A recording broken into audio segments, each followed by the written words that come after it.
Blah, blah, blah, blah, blah, blah, blah, blah. Now we're questing. We've talked quite a lot in the past couple of years about how VR is dead. And I think that was true for a while, if we interpret dead to mean stagnant and uninteresting from an enthusiast perspective. But then something happened. 2019 turned out to be a super interesting year for VR. So I recently reviewed the Valve Index and I was blown away by the upgrades that headset brought to the high end of the VR experience spectrum. But what about the people who can't afford one of those? Well, that is where the Oculus Quest comes in.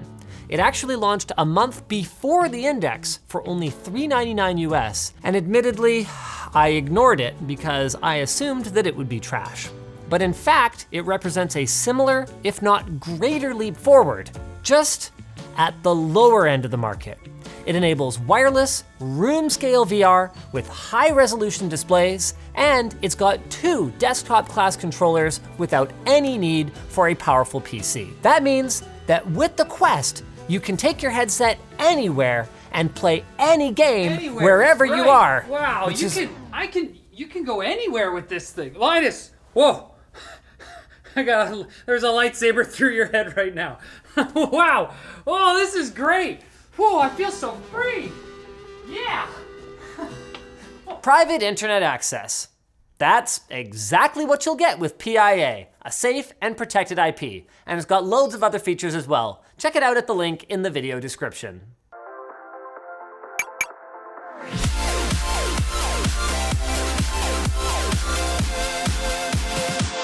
Let's get to work. So we should clarify, you weren't actually playing a game just there. No, I wasn't, Linus, you got me. The Quest has 4 external cameras that allow you to see the real world. So that's how I was able to do that. And I only did it to highlight one of the key advantages that the Oculus Quest has over PC-based VR headsets and even other standalone options like the Oculus Go and Google Daydream headsets. Like, you can set it up anywhere. Like, you could set it up here, over there. You could use this whole space. So the cool thing is those cameras actually serve a second purpose as well. The controllers that Riley's holding have infrared or IR LEDs on them, and the cameras on the headset keep track of where they are in front of you, so the Quest doesn't need any external sensors to work in a surprisingly large play space. Now, some people online have said they've gotten it to work in up to a 10 by 10 or even 15 by 15 meter space. And to put that in context, that's probably, I think from there to like over there is 8 meters. Right, so basically, unless you live in a giant warehouse, the limitation pretty much doesn't matter. At least that's what I'm told. So far, I'm actually taking your word for everything I'm saying about this thing. So do I get to try it now? Yes. All right. That's right. So you're gonna set up the Guardian system, which is the kind of the safe zone area. Okay. Of the entire galaxy or just? My disappointment is immeasurable. Okay, so it fires up automatically, just like their desktop headset. Let me give you this. Yes. Oh, and the camera is just like turned on. Yeah. Whoa, it's pretty, whoa, it's pretty stuttery there. It's a little disorienting. There's a delay between the camera feed and real life. Huh. He's in. He's inside. You know, the weird thing is it's not as bad looking around as it is looking at these. These are like, Yeah. They got the big indicators on there, right? no, it's just they're choppier. So it has a very similar fit, actually, to the original Rift, where I on that one too, I found it kind of a little hard against your face, but it's not too bad. So just like room scale experiences on desktop VR headsets like the Rift, Vive, or the Index, the Quest has a Guardian system that requires you to map out a safe area like Linus is doing right now. Wow, so we can have a giant freaking play area in here. If you reuse the same space regularly, it won't make you map it out again. The Quest actually can recognize and hold a few Guardian spaces in memory. One caveat is that Oculus does not recommend that you use the Quest outside. You disappeared.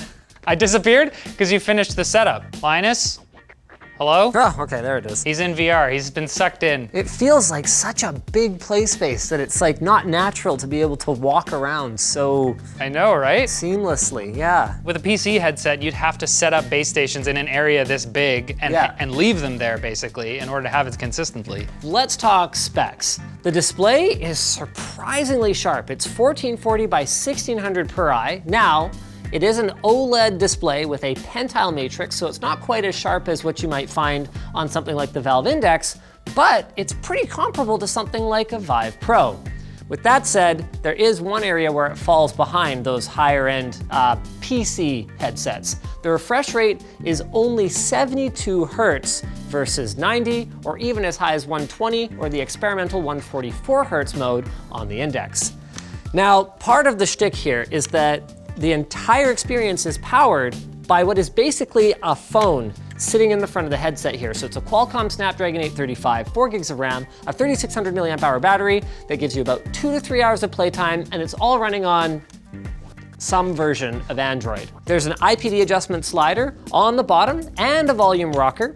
It's got built-in speakers with spatial audio, and then it's also got 2 headphone jacks, one on either side for Oculus's special headphones, though you can use normal ones. One thing that I like about it actually is I prefer this style of strap to the Halo style on the PSVR as well as the Rift S. You prefer this? I do actually prefer this. I'm not a huge fan of that one. And one other thing I wanted to comment on that's not really in the specs is the quality of the lenses. They are much, much better. Like you don't see those distinct rings like you do on first gen stuff like the HTC Vive. And Oculus says that they did use a different manufacturing process for the lenses. So whereas on the original Rifts, they had those kind of concentric rings. Yeah, no, this looks shockingly sharp. That makes me so happy.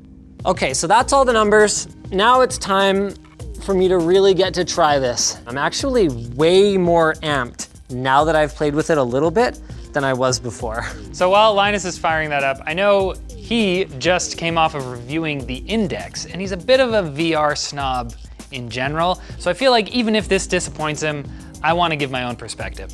And what that perspective is I haven't really used VR in a major way since NCIX died back in 2017. So I kind of missed the big rush of Windows mixed reality headsets and the Vive Pro experience. So it was pretty crazy for me to put on the Quest and have something even comparable at all to those early experiences from the first HTC Vive, in a standalone device even. So it's pretty amazing. I'm very excited to not get hit. Now there's noticeably more binocular effect compared to something like the Index. Of course. But it's not bad. It's supposed to be around a 90-degree field of view. This game is $35? What the hell? Well, okay, now you're coming up against one of the major disadvantages to the Quest is that the store does not cross-buy with Oculus Quest except for a few titles. At least until the Oculus Link beta coming in November, which will allow you to connect the Quest to your gaming PC via USB-C or an Oculus-made optical fiber cable and access all Rift content on the Quest. Like honestly, this is not appreciably worse. This doesn't seem that different from the last, major VR experiences I had. HTC Vive and first Oculus Rift and stuff. Crap, did I die? Now we're questing. The speakers are not great. No, they lack a lot of things. Yeah. One thing I really missed from the PC VR experience when I first started using the Quest was the social experience of replicating the player's view on the computer monitor or a TV, especially since the Quest feels more like a social device you could bring to parties and stuff. But then I was stoked to find out you can cast the view from the Quest to a Chromecast or an Android app. So this is actually what Linus is seeing right now. Now I am experiencing a little bit of stutteriness. This is not a replacement for your premium VR setup. That's very true, and I think it's actually really cool that we can see VR is separating in that way so that we have this really kind of cool, robust experience at the low end and at the high end. Like we can say that the Quest is a completely different category than the Index. Might need to take off my jacket for a second here. Oh yeah. It's really warm. Yeah. The SWAC it, lttstore.com. lttstore.com, I'm gonna check that out. All right, definitely a bit of chop. Man, this has to be the dorkiest looking VR game out of all of them, I don't know. Like, a bow and arrow, you look cool. With this one, it's like... Whatever, Mace Windu looks cool when he's doing it. So I can't stop loving you. Can't stop loving you. So I can't stop loving you. Can't stop loving you. No, no, no, no. I feel good. Yeah, I feel strong. Oh God, no, don't go there. You know what I will say though? I haven't had any complaints about the tracking of the controllers, which is a little bit surprising to me, given that we're relying on these cameras in the front of the device to keep track of them. Performance hasn't been perfect, especially when there's a lot of like particle effects on screen. I mean, it is running on a smartphone processor, and you're recording video right now, so that might also be affecting performance. Now, I haven't actually tried the Rift S yet, so I'm not sure if it's the same with those controllers, but I really noticed whatever this is sliding off of it when I was playing. Oh, the battery cover. I had it happen 3 or 4 times while I was playing just now. You were going a little more vigorously than I was, maybe. But that won't be a problem in 2020, as Oculus claims they're gonna launch hand tracking on the Quest, so you won't need to use a controller at all. The crazy part is this upgrade doesn't require any extra hardware. All right, so Vader Immortal, this is supposed to be like amazing, Oh right? yeah, you gotta do Vader Immortal. I haven't tried it yet. It's so good. I do find it rests a little heavily on my cheekbones. Maybe I just need to tighten it up a little bit, but when I tighten it up more, like I said before, I do find the way that it is a little hard against your face is not necessarily my favorite. Now this is somewhere where I really notice the 72 hertz experience. Like it's quite jittery as I'm waving my lightsaber around in front of me. The lightsaber in particular, I noticed that. Yeah. That's a really long drop. Yeah, it's a long drop. Come on, get on with it. I'm playing a game here. That's your robot friend, don't be rude. I don't like it. Yeah. Oh man, I have to climb. What the I heck? thought this was cool. We're having very different experiences right now. Whoa, that was really disorienting. Did you drop?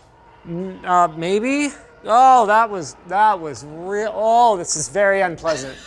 I'm gonna get sick playing this game. Really? Okay, interesting. Okay. Oh boy. Move back into the world. I am in the world. Am I outside of my safe space? You might need to, maybe. I don't know what you set up. Oh. Yeah, walk forward and Oh, to your left a bit. it's the game's issue. I'm not standing exactly where it wants in the ground. Oh, this yeah. is- It doesn't even know what way I'm facing. The lightsaber's like behind me. What? Where's my hand? Look at this. It's Okay. gone. You can use the, Where'd it go? what's going on? I don't even know where you are in the game right now. So, Nope, I hate it. I'm done. I'm out. oh no. Nope, I'm out. I'm done. It's official. Star Wars sucks. All right, I forget how to play this game. There's guns and you shoot the bullets away from you. Do you have to reload the guns? No, you just drop them. Wow, it really does seem like they have simplified the graphics of this game a lot to get it to Yeah. run on this. You can tell this is an Oculus game because they've definitely put the work into tuning it. Like it runs smoothly, unlike some of the other ones. It just really doesn't look great. Right. Like the display is high resolution, but the chip just can't put out Yeah. the pixels. There's no denying the convenience of it all, though. Yes, That's the yes. thing that's important to keep in mind for all this. Because, you know, I hear a lot of complaining. I hear a lot of whining. This is a $400 headset. Like, you just played the index. This is what I was saying earlier, you know? Like, learn You to called me a appreciate. snob earlier, and now you're doubling down. Is that what I understand? You wrote that into the script. Yeah, like when panning like this, it's a little bit stuttery in a way that is not nearly as bad as like Daydream devices that I've tried, where it's just like, yeah, this is completely unusable. It's garbage. Throw it away. Right. Like I'm not sick now that I'm not trying to play Vader Immortal, but But I would say this is like pretty close to the first HTC Vive experience. Oh, he's different. Just, he's It's in different. It. Okay. Whoa! I didn't even realize where I was or what way I was facing. You're back, Linus. Come back. Do I have pressure marks on my cheeks? You do. I do. So there are definitely some strong points here. Light leakage, not too bad. I got a little bit around the bottom, so it's not as good as the Index or the Vive for me, but not unacceptable. The OLED screen. It's funny, I've been playing mostly on the Index lately, which doesn't have an OLED screen. LCD. And it hasn't been bothering me, but going back to an OLED screen, those really deep blacks was actually quite nice. I thought I was gonna be experiencing like a lot of warmth. I played for like an hour and it started getting kind of warm. Well, I think you're gonna have that experience regardless of the VR headset, depending on the kind of games you're playing. That's a fair point. Yeah, like I wouldn't recommend putting on my VR headset at my house. Bottom line then, this is a really interesting device. Like it's hard to compare it directly to anything because it's so different. Like comparing it to a Rift S, the pricing is the same or actually more expensive depending on how much storage you want, but the game library is not nearly as big on top of what Riley mentioned earlier about games that you buy in the Oculus store not necessarily being compatible with the Quest, which I think is sort of a bummer. Interesting fact though, Red Matter, a puzzle narrative game, you'd like it, sold more copies on Quest than it did on the Rift. Which is very interesting because it's one of those titles that does not support cross-buy. But what I think people really like about the Quest is that it makes full room scale VR completely accessible to way more consumers. Like you don't have to set up a PC or base stations or anything. So it's really more of a console-like experience that you can pick up and grab and take to your buddy's house. Wherever. Or like a family gathering. It's great. Now with that said, the Quest is far from perfect. You are giving up PC level graphics in exchange for the mobility, which is an obvious compromise in terms of resolution, render detail, frame rate, and as we saw in Vader Immortal, the tracking definitely can occasionally glitch out. I think that might have been because I was standing right in front of you. With that said, there are ways to stream PC VR games to the Oculus Quest, so maybe we could do another video? Do you think that would be any good? I don't know, but we should try it. I guess so. All right, that sounds pretty cool. So guys, hit subscribe if you don't want to miss that. Either way, the Quest represents a huge step forward in VR's journey towards mainstream acceptance. Linode provides virtual servers that make it easy and affordable to host your own app, site, service, or whatever in the cloud. Other entry-level hosting solutions can work to start up, but eventually you'll want something that's powerful and customizable if you want to use it for cloud computing. So you can easily set up your own server with their one-click apps. They've got a DIY option if you want a full custom setup, and you can deploy Minecraft, CSGO servers, WordPress, and much more. You can even spin up your own VPN and have plenty of space to host a website, app, or game server. They've got affordable pricing with no hidden fees that try to sneak onto your monthly bill, and the best thing of all is their 100% human, 24/7, 365 customer service by phone or support tickets. Get $20 in free credit on your new account with code Linus20 by clicking on the link in the video description. I guess that's pretty much all there is to this. Can you stop that?